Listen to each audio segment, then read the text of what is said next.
Happy Easter, everybody. Hope you're having a great day so far. Bonus content. I I had a ton of dreams last night. Just a ridiculous amount. There was so much energy going on, and I got to bed later than had intended, and so I slept in, and then I woke up at around 9 and wrote down a bunch of the dreams.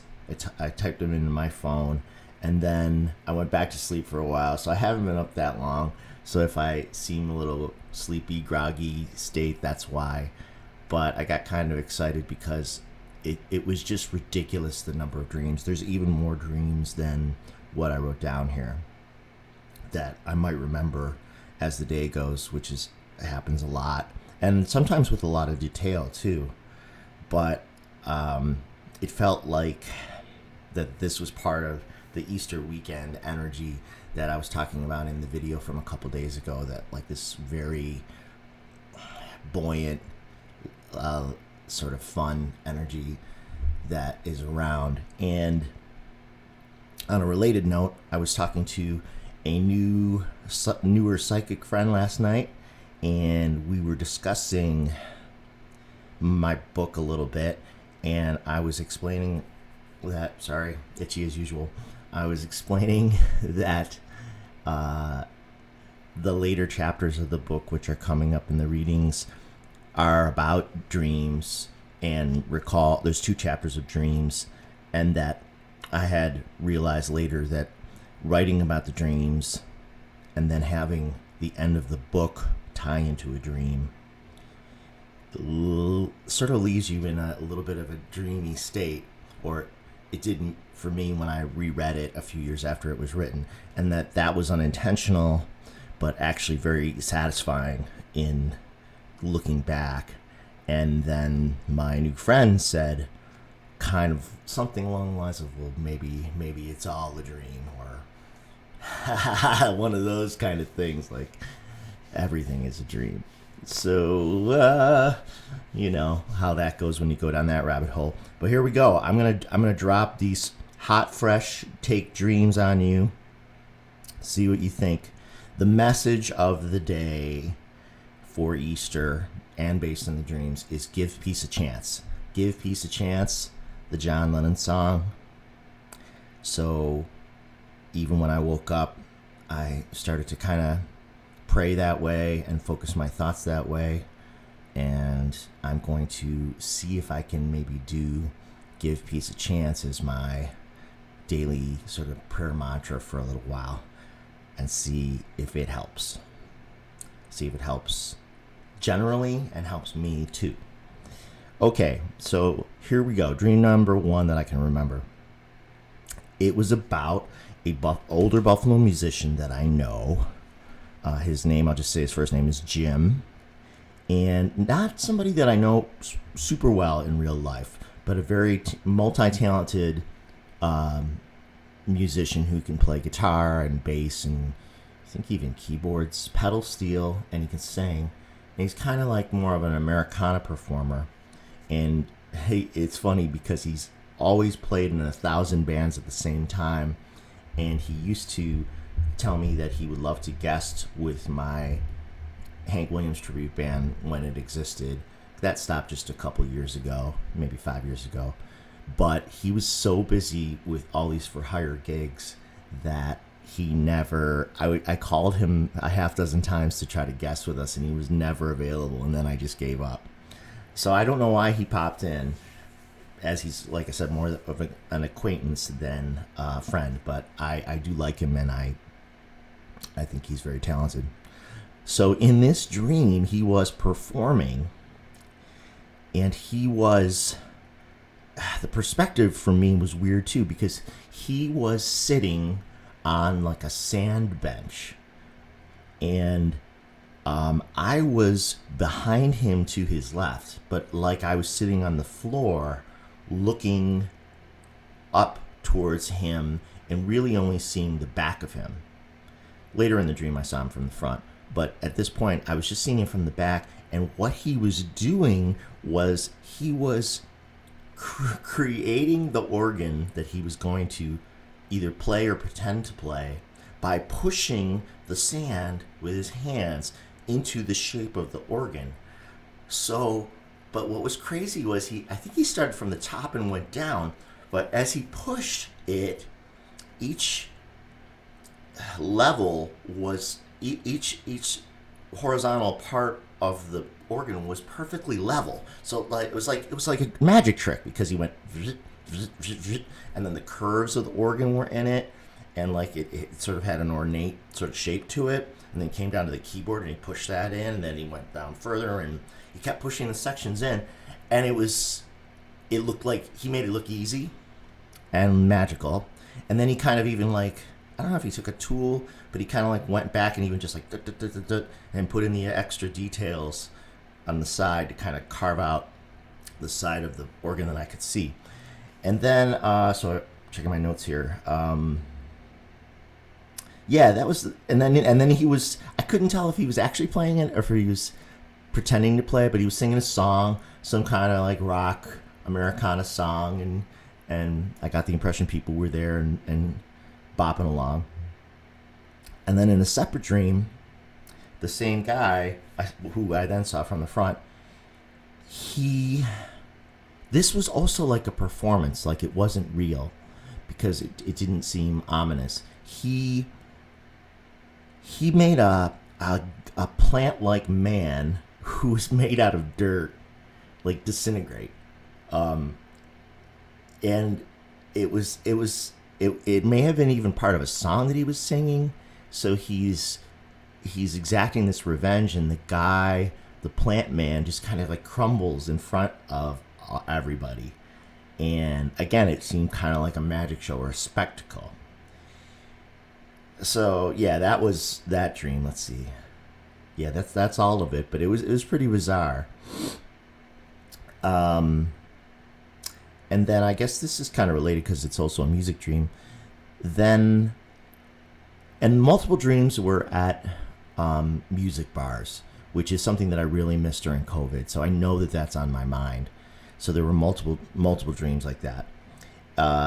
Then in another dream, I was watching a local band that I'd never heard before, and I really liked their music, and it was really fresh, and it sounded like new and surprised me, and I was like, ooh, this is really good stuff. And I was singing along to one of the songs once what the song was about had become obvious, the melody, the chorus melody. And then I talked to the guy with the band after the dream, and I told him that I wanted to get their recordings or whatever they had. And actually, I know, tangent. It seemed like as I was singing the song in the dream that if I had woken up at that point, maybe I could have written it down, or sang it into my phone, but it did disappear, so it's gone. So then I talked to the band, the guy from the band after, and he was nice, but he was a little impatient with me. I wanted the highest, like they didn't have like a formal recording yet or something, so he was going to put their songs on a disc for me, just copy them to a CD or something. But he didn't want to give me in order to save time, he wanted to give me low quality versions of the files because they would take less time to copy, but I knew they wouldn't sound as good because I'm very conscious of that as an audiophile. So I insisted that he give me the highest quality versions of the songs, and I told him that I would gladly pay for all of the songs. And then I think that convinced him maybe to take the time to do it. And then as he was doing that, then suddenly I realized that we had gone from being in a bar to being in a music shop. And then someone, I think in the shop, asked for John Lennon. They were looking for John Lennon records. And that's when I think I woke up and had the thought. Then I started thinking about Give Peace a Chance, was just in my head. And it's not my favorite John Lennon song as far as like how a song is structured, but like it's the message of the song is more important than how catchy it is. So I thought, oh, that's a great sentiment for Easter. And I just sort of, as I mentioned I sort of started to say it almost like a mantra in my head, and I told myself, I'm gonna say this. I'm gonna use this as my prayer for a while. I'll pray for peace every day for a while, using Give Peace a Chance as sort of the basis. And I had the thought that praying for peace every day, wrote this down, was a nice, clean, uncomplicated idea that I should put into practice for my own benefit as well as the world's. As thoughts and prayers are energy, we are influencing our reality. That's why positive prayers can be so helpful outside of or in addition to actively helping others. Okay, so that's that dream. And then there were other dreams that involved a bunch of male musicians, older male musicians at a bar, all talking and about music.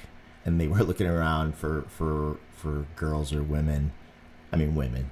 And they didn't know, there were no women in the bar at all. So that was funny. Because the guys were all kind of like, where's the women?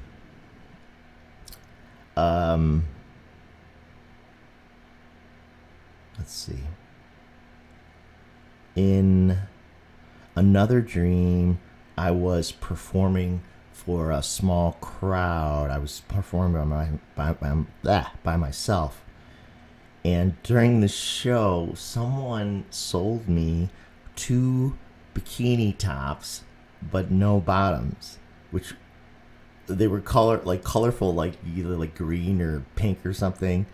And there was some implication that I was going to wear it, but there was no bottoms.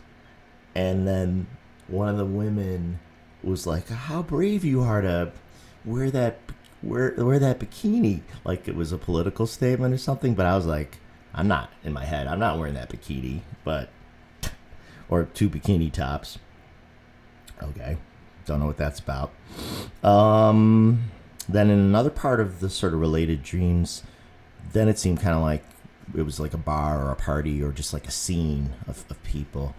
I was in possession of a few really big sacks of rice or some other grain to make food. And I also had like a huge transparent sort of like pot of tomatoes and seafood. And there was a young man there with long hair and a beard.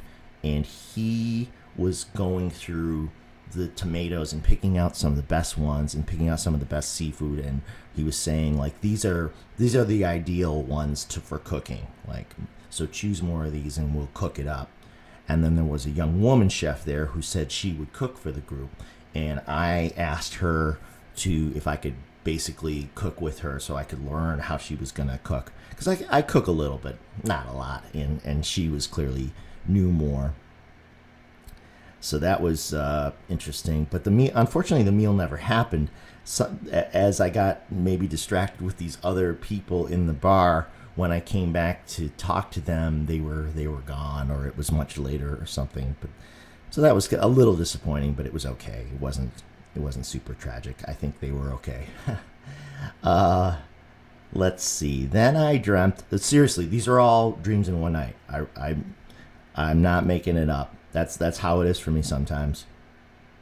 I dreamt my childhood musical hero Morrissey was coming to town to perform, and I was working the show and assisting him personally. And among other tasks, I was responsible for popping up from underneath a small panel, like a plastic panel that popped out. And then I popped up through the panel, and he was in a soapy hot tub. And my job was to squirt shampoo and water like on his head, and then he was rubbing it into his head and laughing like a kid, like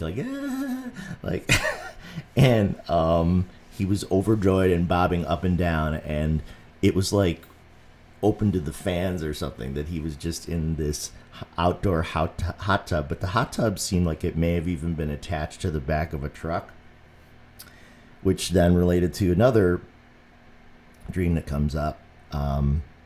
Because there was a dream in which then we were all in a rental vehicle, like a Chevy Blazer, like a bigger vehicle, and he was driving it. He was like super fast and reckless and doing all these U-turns, and he literally nearly drove us into this blue brick wall. And I gasped when he got close to it, and then he swerved to miss it. And his other handlers in the car didn't say anything, and I got the impression that they would never say anything that would maybe get them fired. So basically, he had a free for all on his behavior, but I was kind of nervous being in the car with him. And then there was also a segment when I was with his band in a recording studio, listening to their individual parts on a song. It was mainly guitars, up close and in detail. And as they played, as they sort of isolated each of the individual instruments, so you could just hear like one guitar at a time, the guy would be standing with his guitar, and I turned to the one and said, "Oh, this is perfect. This sounds just like the guitar you're playing. Like, this recording of your guitar is very exact." And I appreciated that detail. And I think that part of the dream is easy to trace as far as where it came from, because I had been watching before bed a bootleg video of his band at a recording session in Italy a few years back, in which they were adding a small orchestra to a song called Dear God, Please Help Me. And they were sitting in the studio, and there was like somebody's handheld footage of them and the orchestra performing, putting the orchestra parts on. And then there was also a part where I was still with him, and then I was in the open back of that same vehicle, except now the back of the vehicle was shaped kind of like a hot tub, but it wasn't filled with water anymore. And two heavy, short, older female fans of his joined us in the back to socialize, and we dropped them off in a neighborhood at some point.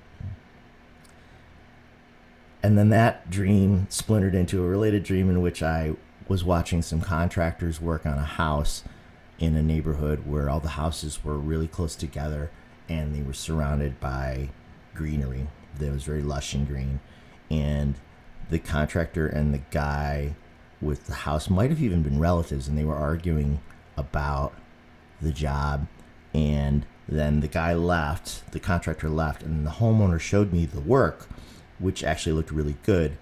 And it included some exterior vents on his house that were adorned with fake but very realistic looking vines and leaves, which gave like this impression of the impression of an organic aspect growing into his house, but it wasn't real, so it didn't hurt the house the way like sometimes vines, when they grow on the outside of a house for real, can cause damage to the siding. So maybe that's a little symbolic too, like this artifice, this edition of artifice. So, like I said, I still feel like I'm half asleep. Those are my ridiculous dreams that I can remember from last night. Sometimes with dreams, I can trace what I think they mean or what triggered them, like watching the video of the band and then having a dream about the band. Like, that's easy. But some of these other ones, like the guy, that was the most dramatic one, the guy pushing the sand into the shape to make the organ. Like, no idea. Why him? No idea. I think that sometimes maybe, I don't know, I don't want to nail it down because I can't, but maybe just when we connect to the other side, or even within the deep recesses of our own minds, it's just like it's all a creative soup. Anything can come out of the soup. Like, nothing has to make sense. You can jumble any ingredients you want together to get a dream or to get an interesting experience. I don't know if that makes any sense, but that's where I'm rambling at the moment. And Yeah, and since it's Easter and the whole weekend it has had a very unique energy, I again wanted to emphasize the give peace a chance, the John Lennon thing. And I'm really going to try to stick to this for several days. Try to make give peace a chance my little mantra. And it's funny how when you settle into it and you settle into the repetitive thought of it, how nice that can be when you really connect to, like give peace a chance, give peace a chance, and you keep going. So I'm almost tempted to do it as a meditation now for you, but I don't know. I feel like I've rambled long enough. So if you feel like you want to keep going with it and give peace a chance your Easter mantra too, that would be pretty cool. So anyway, I'm not going to go back to bed because I'm afraid of what I'll dream, and plus it's getting late anyway, and I'm looking forward to seeing my family today. So have a great Easter, whether you celebrate it for a religious reason or not, if it's just a day with people that you love. And keep John Lennon's Give Peace a Chance in mind. And talk to you soon. Okay, bye. Okay, here's a little extra tag. I don't usually edit the videos, but I'll patch this in. The funny thing about getting ready to do this little quickie video was, so I grabbed the microphone and the iPad and rushed to get it all together. And then when I turned the iPad on, it wanted to update itself, but I hit the update later button, but then it went into some kind of, it seemed like it was trying to update itself anyway, so it basically stalled on me. And I'm hot, I'm ready to go. I'm ready to do my hot take, and the iPad's messing with me. So I immediately shut it down to reboot it.